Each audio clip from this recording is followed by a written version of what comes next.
कहना चाहता हूं कि गुजरात में कांग्रेस का वोट हाफ कर दिया, पंजाब में इनका स्विच ऑफ कर दिया, दिल्ली में साफ कर दिया और आपने इनको माफ कर दिया।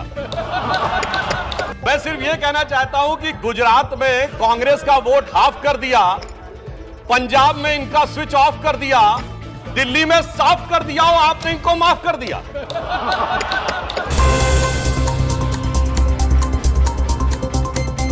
महोदय, आज जब इस राष्ट्रीय राजधानी क्षेत्र विधेयक के ऊपर मैं समर्थन करने के लिए खड़ा हुआ हूं, तो पहले मैंने विपक्ष के विद्वान वक्ता महोदय का वक्तव्य सुना तो मुझे विचित्रता का अनुभव हुआ और संपूर्ण विपक्ष को देखकर विस्मय हो रहा है।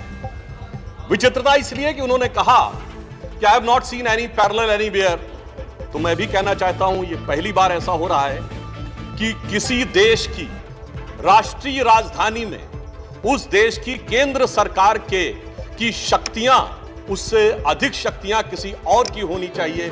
मेरे विचार से दुनिया में ऐसा कोई दूसरा उदाहरण देखने को नहीं मिलेगा। So I support what Abhishek Manu Singhvi ji has said, I am unable to find parallel anywhere in the world. दूसरा विषय जो मैंने कहा कि विस्मय का अनुभव क्यों हो रहा है, अभी देखिए उन्होंने 2 बार सुपर सीएम प्रयोग किया कॉन्स्टिट्यूशनल पद पर बैठे हुए व्यक्ति के लिए, मगर महोदय इस देश ने बगैर संवैधानिक पद पर बैठे हुए सुपर पीएम 10 साल तक देखा है। और मैं ये कह रहा हूं कि अभी मैंने कितना सुंदर सामंजस्य देखा कि उन्होंने कहा कि समय कम हो रहा है, तो आम आदमी पार्टी वालों ने कहा हम भी समय देने को तैयार हैं। सारे विपक्ष को देख के विस्मय होता है कि कांग्रेस पार्टी, जिसका कि 3 राज्यों में स्थिति यह रही कि गुजरात में वोट हाफ कर दिया, बिल्कुल बता रहे हैं, सुनिए तो, अरे सुनिए तो, बता रहे हैं। सॉरी, गुजरात मेंबर्स का vote one second. Dr. Abhishek Singhvi was heard in rapt attention. This is the decorum of the house. No. Yes, I am coming to that, sir. Let me Do not get into disruptive mode. Dr. तो मैं कहना चाहता हूं कि ये लोग किस तरीके से आए हैं साथ में। अरे साहब, बहुत सारे शेर बोले तो ऑर्डिनेंस के पार्ट नहीं थे, हम भी बता रहे हैं आपको। I will have to name you. देखिए इनकी I will have to name you. कि You have got it as अरे a साहब, habit. क्या शिद्दत दिख रही है rise and make a एक दूसरे point. को सपोर्ट करने में। देखिए इनकी स्थिति ये We Gujarat want decorous debate here. Doctor said many things. Maybe digestible, maybe indigestible. Dr. Sudhanshu Trivedi. मैं सिर्फ ये कहना चाहता हूं कि गुजरात में कांग्रेस का वोट हाफ कर दिया, पंजाब में इनका स्विच ऑफ कर दिया, दिल्ली में साफ कर दिया और आपने इनको माफ कर दिया।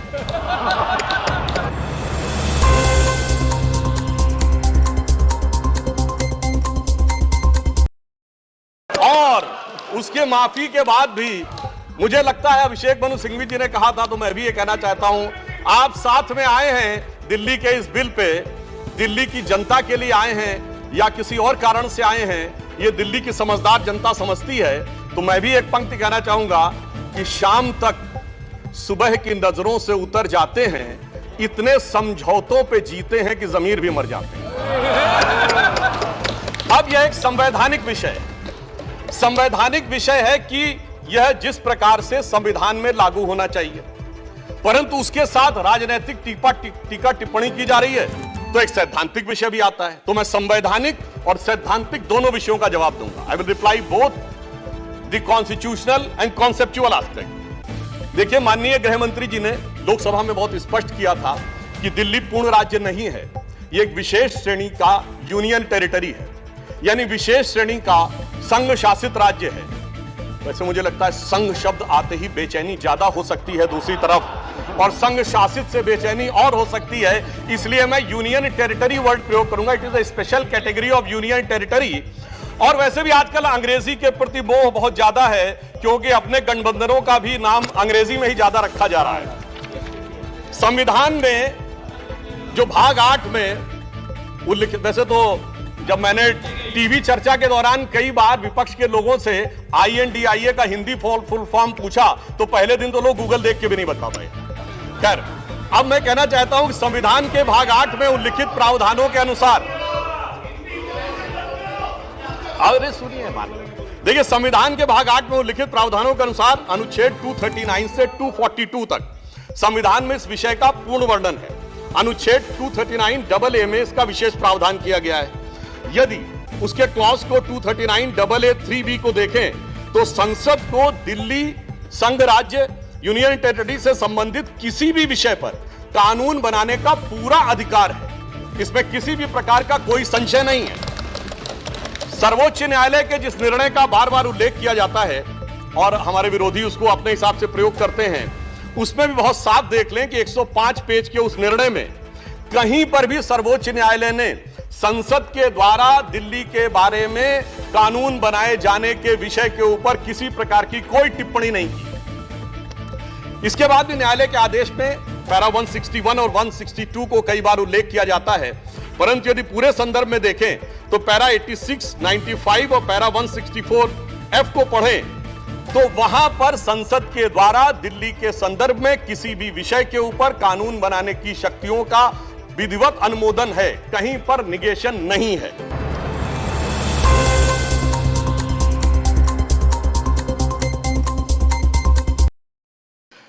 और स्पष्टता के साथ इसकी आवश्यकता क्यों थी? ताकि शासकीय आदेश को एक विधायी शक्ति भी मिल सके, एग्जीक्यूटिव ऑर्डर को एक लेजिस्लेटिव पावर भी मिल सके। इसलिए उस अस्पष्टता को दूर करने के लिए to remove any an iota of suspicion ये आवश्यक था। इसलिए मैं इस बिल का समर्थन करता हूं। अब कई बार लोग कहते हैं साहब अध्यादेश की आवश्यकता क्यों थी? वैसे तो माननीय गृह मंत्री जी ने भी इस विषय को लोकसभा में बताया था। अभिषेक मनु सिंघवी जी ने कहा कि 19 तारीख को अध्यादेश क्यों आया। शायद उन्हें ध्यान हो कि दिल्ली सरकार में जैसे ही चंद दिनों में ताकत मिली तो सबसे पहले किन फाइलों के बारे में, सतर्कता के साथ सतर्कता विभाग की फाइलों के बारे में कार्रवाई की गई। मीडिया में प्राप्त समाचारों के अनुसार सतर्कता सचिव ने यह रिपोर्ट किया कि रात 9 बजे मंत्री के द्वारा उनको कॉल किया गया। सुबेरे 3 बजे तक वह कार्रवाई चलती रही। 76 से अधिक फाइलें मंगाई गई और उन्होंने उपराज्यपाल महोदय को यह आशंका भी व्यक्त की कि उसमें कई ऐसी फाइलें थीं जो कि गोपनीय थीं और उसके अनुसार उन फाइलों में किसी भी प्रकार की छेड़छाड़ भी संभव है। अब मुझे बहुत आश्चर्य होता है कि दिल्ली में बाढ़ आई तो दिल्ली फ्लड कंट्रोल अथॉरिटी की बैठक तो 2 साल से नहीं हुई, मगर विजिलेंस की फाइलें ओवरनाइट सर्च की गई। तो मेरे विचार से, और ये सर 16 और 17 मई की रात का था, तो मानी हुई बात है जब ऐसी परिस्थिति नजर आएगी तो उसके 1-2 दिन के अंदर अध्यादेश की आवश्यकता महसूस होगी। यहां मैं एक और बात भी कहना चाहता हूं कि ब्यूरोक्रेसी पे नियंत्रण की बात आम आदमी पार्टी की सरकार के द्वारा की जाती है, तो ये लोग तो अपनी एक पैरेलल ब्यूरोक्रेसी भी बना चुके हैं। क्योंकि अनेक प्रकार के समाचार पत्रों में आया है कि कई ऐसे लोग जो कि आम आदमी पार्टी के पदाधिकारी हैं, वो सरकारी पदों पर भी विद्यमान हैं और सरकारी पदों पर रहते हुए सरकारी शक्तियों का भी उपयोग कर रहे हैं। वैसे ये लोग बहुत दावा करते हैं कि उन्होंने बहुत सारी चीजें फ्री दिया। कुछ 100 रुपए दिल्ली की जनता को कुछ मामलों में फ्री मिला और अपने लोगों को कई मौकों पे, कई जगहों पे दर्जनों से ऐसे लोग हैं जिनको लाख लाख 1.5 लाख की तनख्वाहें मिली। और यदि आरोपों को देखा जाए तो करोड़ों रुपए के घोटालों के आरोप। एक कहावत होती है, माले मुफ्त दिले बेरहम। तो मैं कहना चाहूंगा इनकी तो स्थिति यह है कि माले मुफ्त दिले बेरहम, दिल्ली पे सितम और करोड़ों हजम। अब एक और बात जो ब्यूरोक्रेसी के नियंत्रण की बात है, तो मैं ध्यान दिलाना चाहता हूं, इस दिल्ली प्रदेश में एकमात्र ऐसा प्रकरण हुआ जो पूरे देश के इतिहास में बहुत विचित्र था कि दिल्ली के मुख्य सचिव ने दिल्ली के मुख्यमंत्री आवास के अंदर अपने साथ मैन हैंडलिंग का आरोप लगाया। मेरे विचार से पूरे भारत के इतिहास में ऐसा कोई उदाहरण नहीं होगा कि इस प्रकार की बात, इस प्रकार का आरोप लगा हो और वह भी मुख्यमंत्री की उपस्थिति में लगा हो। यह दर्शाता है कि ब्यूरोक्रेसी को नियंत्रण करने की जो छटपटाहट है उसमें वास्तविकता में वो फितरत क्या है। और मैं एक टेक्निकल पॉइंट कहना चाहता हूं,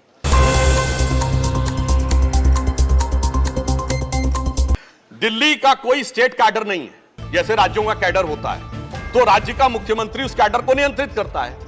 जो आईएएस और आईपीएस अधिकारी होते हैं वो यूनियन टेरिटरी कैडर में आते हैं। जब वो सारे राज्यों में, सारी केंद्र शासित राज्यों में उनका स्थानांतरण हो सकता है, तो मैं आपके माध्यम से विपक्ष से पूछना चाहता हूं कि यदि दिल्ली के एक अधिकारी का ट्रांसफर गोवा होना है और दिल्ली के सीएम की उस पर एब्सोल्यूट अथॉरिटी होगी, तो यह कैसे संभव हो सकता है? इसलिए यह आवश्यक है कि इस विषय के ऊपर केंद्र सरकार की शक्तियां परिभाषित हो। अब एक दूसरी बात भी है, दिल्ली में स्टेट कैडर भी नहीं है, यानी जैसे स्टेट पब्लिक सर्विस कमीशन होता है और राज्य के कैडर होते हैं, तो यहां भी दानिश कैडर है, यानी दानिश कैडर में भी 3-4 यूनियन टेरिटरी आती है, दमन दीव और अन्य। अब दानिश कैडर के एक अधिकारी की जरूरत यदि अंडमान में या दमन दीव में भी होगी और दिल्ली का मुख्यमंत्री यह तय करेगा, तो क्या यह संवैधानिक दृष्टि से उचित है? इसलिए मैं कहना चाहता हूं कि माननीय गृह मंत्री जी ने जो यह विषय रखा है वो पूरी तरीके से उचित है। अब दुरुपयोग की बात, मैं एक और बात कहना चाहता हूं, इनकी वार्षिक मंशा क्या थी? दिल्ली में एक जनरल फाइनेंशियल रूल 2019 है जो ये कहता है कि 10 करोड़ रुपए से अधिक का अगर किसी भी प्रकार का व्यय होगा तो वह मंत्री की शक्ति से बाहर होगा और वह एलजी के पास जाएगा।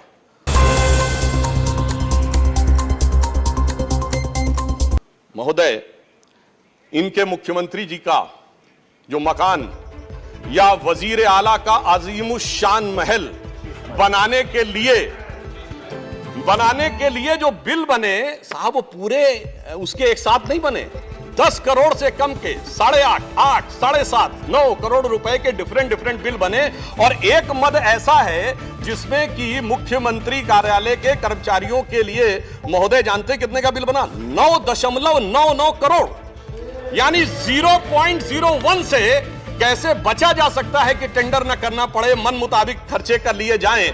यह दर्शाता है कि नियमों के प्रति और ब्यूरोक्रेटिक नियमों के प्रति इनके मन में क्या आस्था है। और इतना ही नहीं, दिल्ली मेट्रो के लिए तो वृक्ष काटने की परमिशन वर्षों तक नहीं मिलती थी, मगर मुख्यमंत्री आवास के लिए वृक्ष काटने की परमिशन उनको मिल जाती। अब इसके साथ मैं एक और बात कहना चाहता हूं, एक नैतिकता, सैद्धांतिकता का सवाल उठाया जाता है।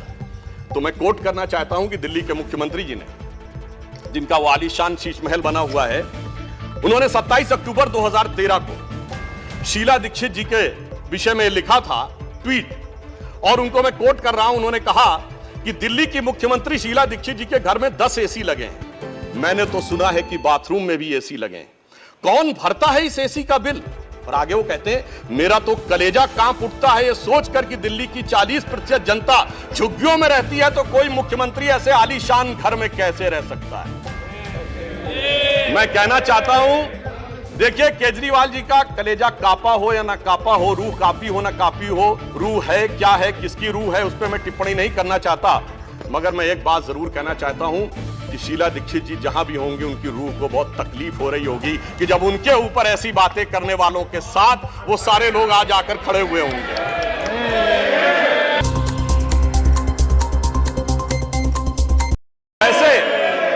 वैसे महोदय, उनके घर में 10 एसी थे, यहां तो 15 टॉयलेट भी हैं। और इतना ही नहीं, 1-1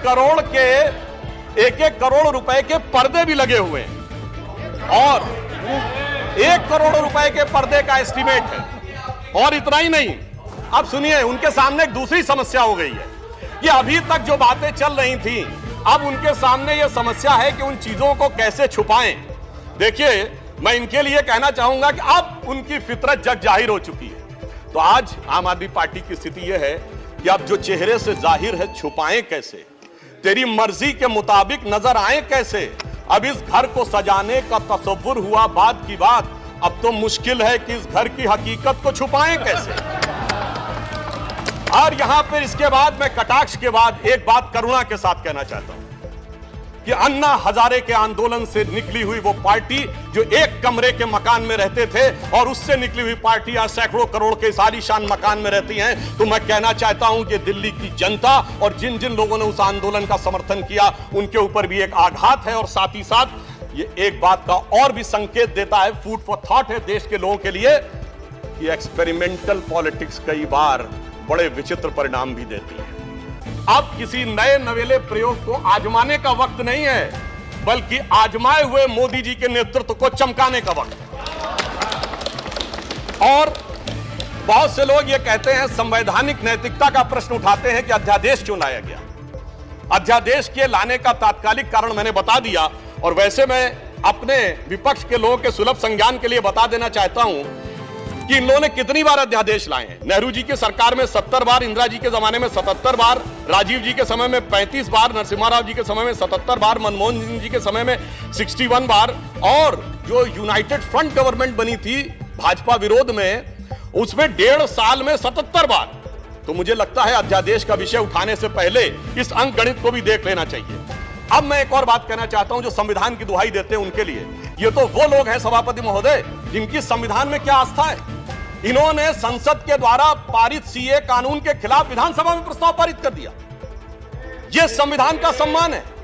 और वो सिटीजनशिप अमेंडमेंट एक्ट था। नागरिकता का विषय तो पूर्ण राज्य का भी विषय नहीं हो सकता, और तो उसके बावजूद दिल्ली सरकार ने पारित कर दिया। तो इसका अर्थ हुआ कि ये जिस प्रकार के कार्य करते हैं उनका संविधान में कोई आस्था नहीं है। और अभिषेक मनु सिंघवी जी अभी कह रहे थे इलेक्टेड गवर्नमेंट, तो मैं याद दिलाना चाहता हूं, after the 72nd and 73rd constitutional amendment there are 3 tier of government, जिसमें एक म्युनिसिपल और जिला पंचायत, एक स्टेट और एक सेंटर। तो मान्यवर, ये तो राजीव गांधी जी लाए थे। तो आपके मन में ना ऊपर वाली इलेक्टेड गवर्नमेंट के लिए सम्मान है, ना नीचे वाली, जो कि चंद महीने पहले तक तो ये एमसीडी से भी लड़ते थे और दिल्ली से भी लड़ते थे। तो जब आप कॉन्स्टिट्यूशनल वैलिडिटी की बात करें तो मेरे विचार से तीनों गवर्नमेंट की बात होनी चाहिए, और केंद्र सरकार के संबंध में केंद्र से अधिक संवैधानिक शक्ति इलेक्टेड गवर्नमेंट में इस विषय के ऊपर किसी और की नहीं हो सकती। और मैं एक और बात वेदना के साथ कहना चाहूंगा, ये तो वो लोग हैं जिन्होंने गणतंत्र दिवस की परेड पर भी संवैधानिकता की बात करते हैं। जिस दिन संविधान लागू हुआ उसकी पूर्व संध्या पे प्रदर्शन किया था। महोदय, मैं बताना चाहता हूं कि जिस समय इमरजेंसी लगी थी तब भी हमने कभी 15 अगस्त और 26 जनवरी के दिन राजनीति करने का प्रयास नहीं किया। तो वो लोग जब संवैधानिकता की दुहाई देते हैं तो बहुत आश्चर्य लगता है। और जब बार बार यह स्पष्ट किया जा चुका है कि फुल स्टेट नहीं है महोदय, मगर ये फुल स्टेट से भी संतुष्ट होने वाले नहीं।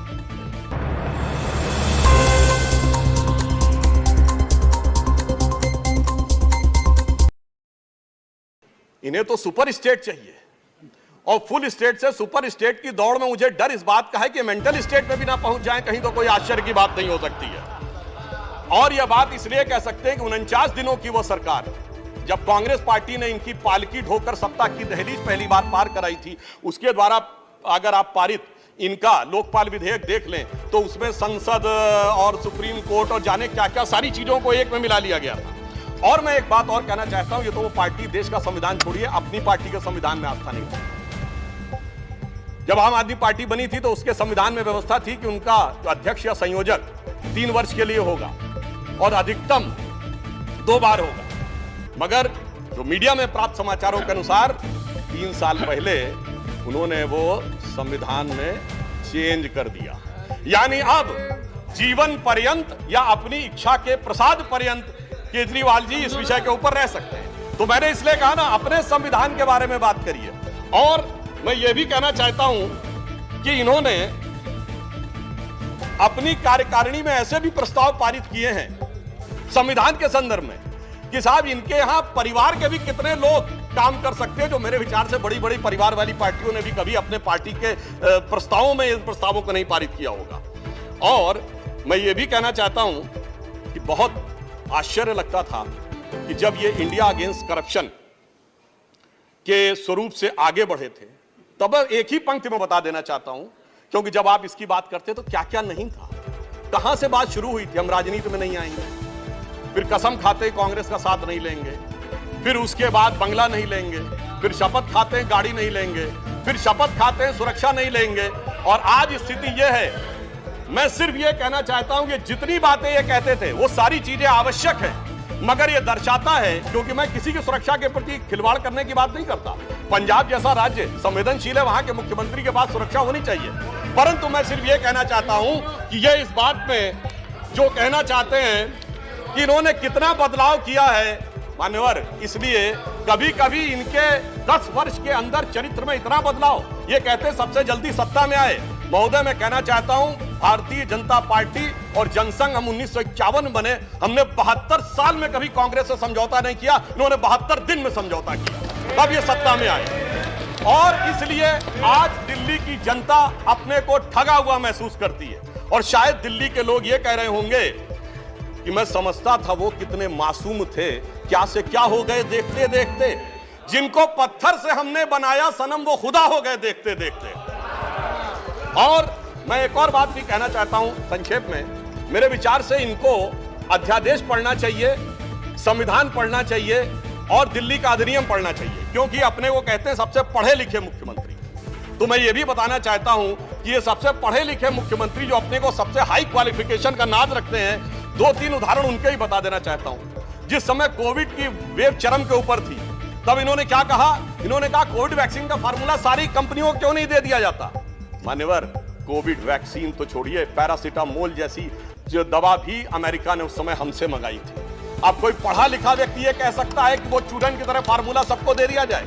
तो कभी कहते हैं कि यूट्यूब के ऊपर फिल्म क्यों नहीं लाद दी जाती है? अरे भाई, वो सरकार का अधिकार का क्षेत्र नहीं है। और फिर इतना ही नहीं, सिंगापुर में इनको बुलाया, इनविटेशन आता मेयर्स कॉन्फ्रेंस का, तो मुख्यमंत्री होते हुए जाना चाहते हैं। तो मेरे विचार से कम इनको थोड़ा पढ़ना लिखना चाहिए। और एक पढ़ने लिखने पे एक तथ्य मैं जरूर बताना चाहूंगा। जब न्यूयॉर्क टाइम्स अखबार में इनकी तारीफ निकली थी, तो इनके मुंह से निकल गया था कि दुनिया का सबसे बड़ा अखबार, और उसमें इतनी तारीफ निकलवाना आसान नहीं है। वैसे निकलवाना शब्द निकल गया।